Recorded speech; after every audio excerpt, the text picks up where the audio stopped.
परम पूज्य गुरुदेव परम वंदनीय माता जी सूक्ष्म रूप से विद्यमान है। नमन करता हूँ। विश्व मानव को प्रणाम करता हूँ दोस्तों। और आदि शक्ति माँ गायत्री प्राणों की देवी है, प्राण रूप से है। संपूर्ण जीवों के साथ साथ मानव जीवन का भी जीवन का कारण वो आदि शक्ति माँ गायत्री के प्राण हैं, जिनके कारण हम आज आप सबके सम्मुख उपस्थित हैं। और मानव के साथ साथ अन्य सभी जीव जंतु वृक्ष वनस्पति हम जिनको प्राणी कहते हैं, वो सब आदि शक्ति माँ गायत्री के प्राण के कारण ही उनका जीवन धरती पर विराजमान है। उन महाप्राणों को मैं बारंबार नमन करता हूँ।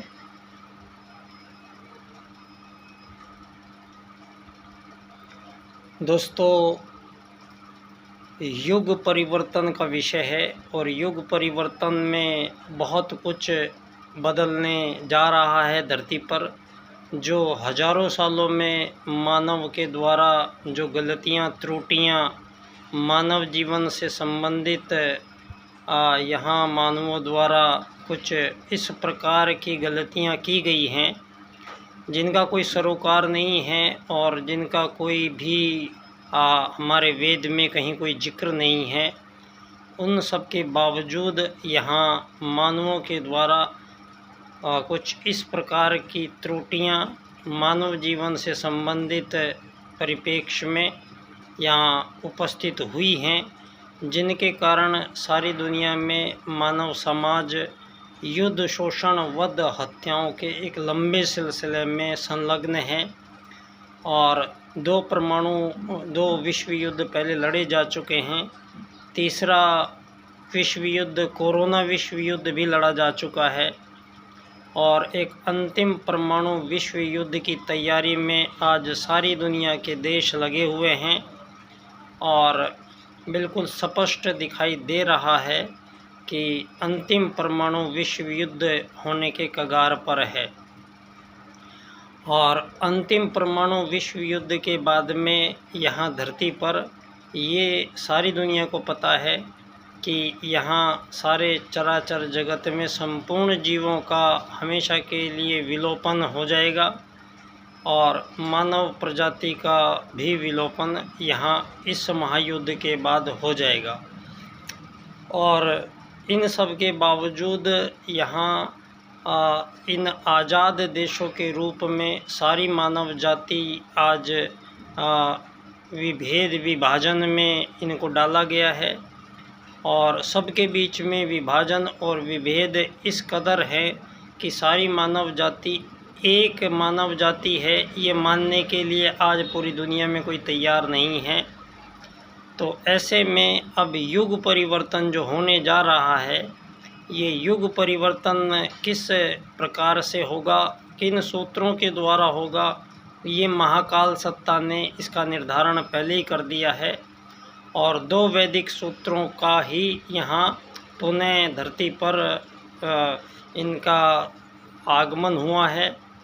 और इन दोनों वैदिक सूत्रों का पुनर्मिलान यहाँ होने जा रहा है, जिससे इस युग परिवर्तन की भूमिका स्पष्ट हो पाएगी। ये 2 वैदिक सूत्र हैं, आत्मत सर्वभूतेषु और वसुधैव कुटुम्बकम। आत्मत सर्वभूतेषु के सूत्र के अनुसार सारे संसार की सारी मानव जाति और मानव जाति के साथ साथ संपूर्ण जीव जाति, इन सभी जीवों में और सभी मानवों में जो सनातन सत्ता विराजमान होती है, वो एक आत्मा है, एक सोल है, एक रूह है, ये सारी दुनिया मानती है। और ये आदि शक्ति माँ गायत्री के प्राण हैं, जो उसको प्राणी होने का गौरव प्रदान करते हैं। लेकिन यहाँ किसी भी जीव शरीर में उन प्राणों को धारण करने की, रिसीव करने के लिए कोई अंग प्रत्यंग किसी भी जीव शरीर में नहीं पाया जाता। तो यहाँ ये भी बात स्पष्ट होती है कि सभी जीवों में वो रिसीवर एक ही है। और वो रिसीवर जब किसी भौतिक जीव शरीर में प्रवेश करता है, उसके पश्चात ही आदि शक्ति माँ गायत्री का प्राण आवागमन शुरू होता है और जीवन का प्रारंभ होता है। तो हमारे आदि पूर्वज प्रथम मानव उन ऋषि महर्षियों ने यहाँ जो भी धरती पर आज विराजमान हैं मानव जाति, इन सब को यहाँ प्रारंभ काल से ही इन 2 वैदिक सूत्रों के कारण इनका आगमन हुआ है। और यहाँ मानव जाति लाखों करोड़ों वर्षों पूर्व से ही रहती आई है। इस बात के साक्ष्य सारे संसार में पुरातत्ववेत्ताओं की शोध और खोज दे रही हैं। मध्य काल में इन ईसा काल के बाद में मानवों के बीच में कुछ इस प्रकार की शब्दावलियाँ मानवों ने प्रयोग की है जिनका कोई आधार नहीं है, जिनका कोई सरोकार नहीं है और जिनका वेद में कहीं कोई जिक्र नहीं है। वो मानवों के बीच में यहाँ गुलामी और आज़ादी, लोगों को गुलाम बनाना और फिर उनको आज़ादी के सर्टिफिकेट बांटना, ये यहाँ पूरा का पूरा ये षड्यंत्र है। ये संभव नहीं है। एक ही प्रजाति के जीवों में, किसी भी एक प्रजाति के जीव में आपस में कोई विभेद और विभाजन उस परमात्मा सत्ता को भी स्वीकार नहीं है। और उन्हीं 2 वैदिक सूत्र आत्मवत् सर्वभूतेषु और वसुधैव कुटुम्बकम के सूत्रों के अनुसार करोड़ों वर्षों से सारी जीव जाति इन्हीं सूत्रों को फॉलो करती है और आज तक धरती पर मानव के साथ साथ वो विराजमान हैं और कहीं कोई त्रुटि उनके जीवन काल में उपस्थित नहीं हुई है। ये जितनी भी समस्याएं आई हैं ये मानवों के बीच आई है और मानवों के बीच ये सारी जो गलतियां हुई हैं ये मानव वर्सेस मानव के पैटर्न को यहाँ डेवलप किया गया है और मानवों के बीच ये विभाजन और विभेद आज़ाद गुलाम देशों के रूप में, पूर्व पश्चिम के रूप में, विकसित अति विकसित अल्प विकसित अविकसितता के रूप में और हिंदू मुस्लिम सिख ईसाई जैन पारसी बौद्ध यहूदियों के रूप में।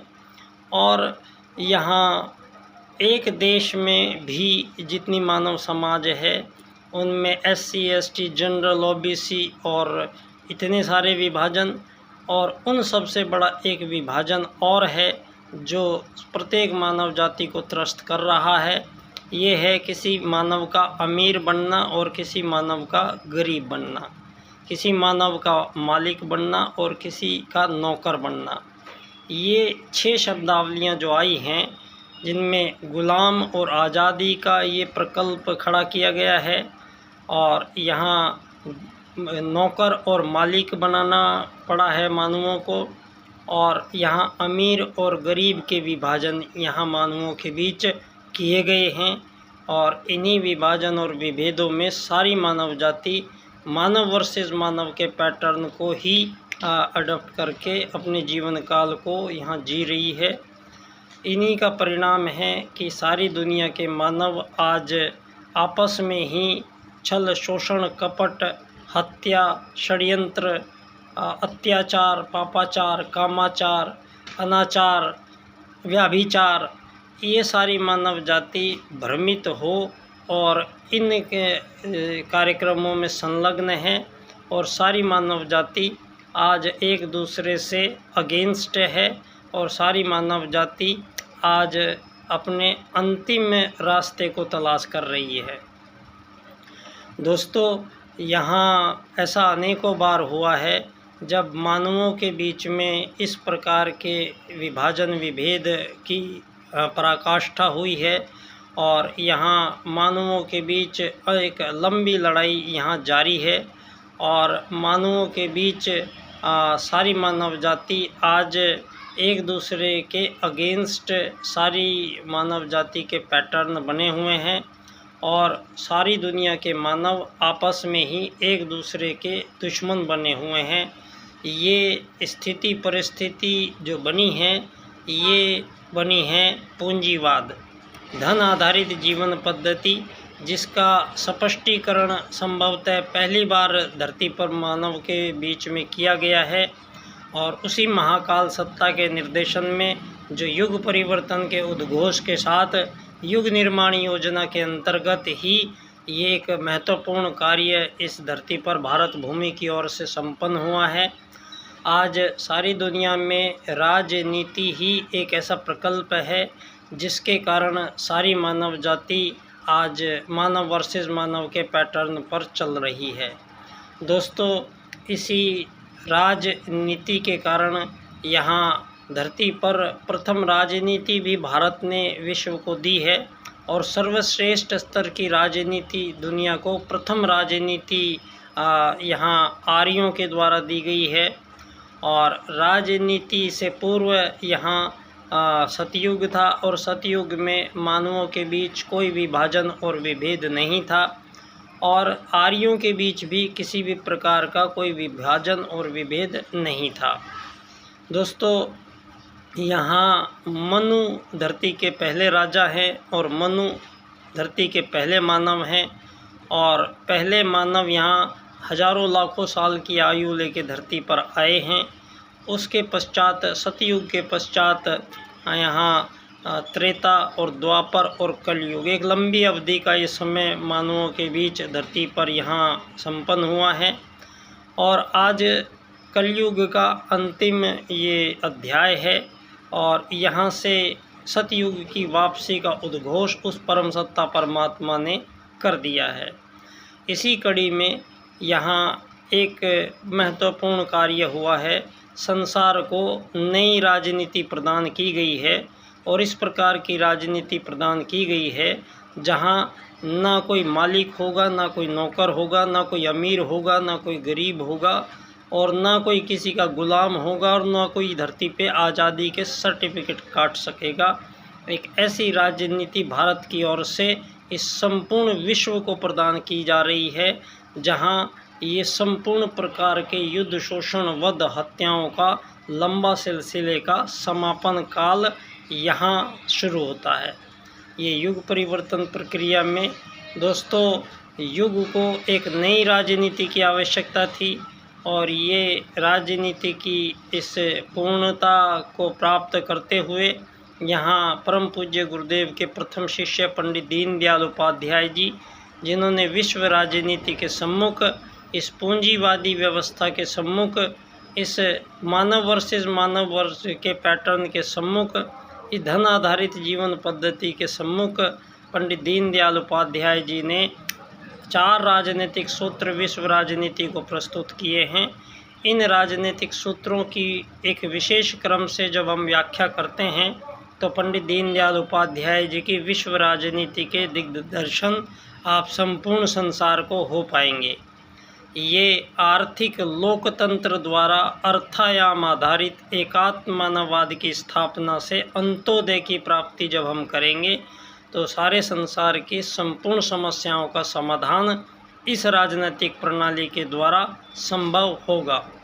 दोस्तों, इस राजनीति के बाद की जो दुनिया होगी वो कुछ इस तरह की होगी जहाँ सारी धरती पर जो आज़ाद देशों के रूप में ये कृत्रिम रूप से नई नई सीमा रेखाएं खींच के और लोगों को आज़ाद देशों के रूप में ये बनाया गया है, तो धरती पर वसुधैव कुटुंबकम के सूत्र को दोबारा से इम्प्लीमेंट होगा और वसुधैव कुटुंबकम का सूत्र जब इम्प्लीमेंट होगा तो सारे संसार की जितनी भी कृत्रिम सीमा रेखाएं मानवों ने बनाई हैं, ये सारी कृत्रिम सीमा रेखाएं समापन हो जाएंगी और सारा विश्व एक गांव की तरह बनेगा।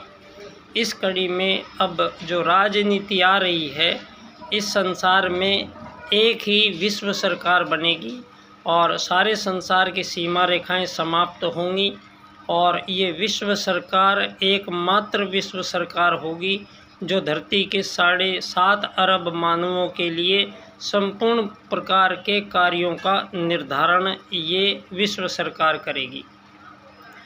और ये विश्व सरकार इस धरती पर यहाँ मानवों के बीच स्थापित नहीं होगी, इसको अन्यत्र किसी स्थान पर स्थापित किया जाएगा और धरती पर प्राइवेट सेक्टर नाम की चीज़ को हमेशा के लिए यहाँ से हटा दिया जाएगा और 2 ही विभाग यहाँ प्रारंभ काल से बनाए गए थे, पहले राजा प्रजा थी, फिर सरकार और पब्लिक थी, और इस पूंजीवाद के जो षड्यंत्र ने एक तीसरी सत्ता को जन्म दिया है जिसको प्राइवेट सेक्टर नाम दिया है। और ये एक ऐसा पूंजीपतियों का क्लब है जो सारी दुनिया के धनाढ्य लोग मिलके एक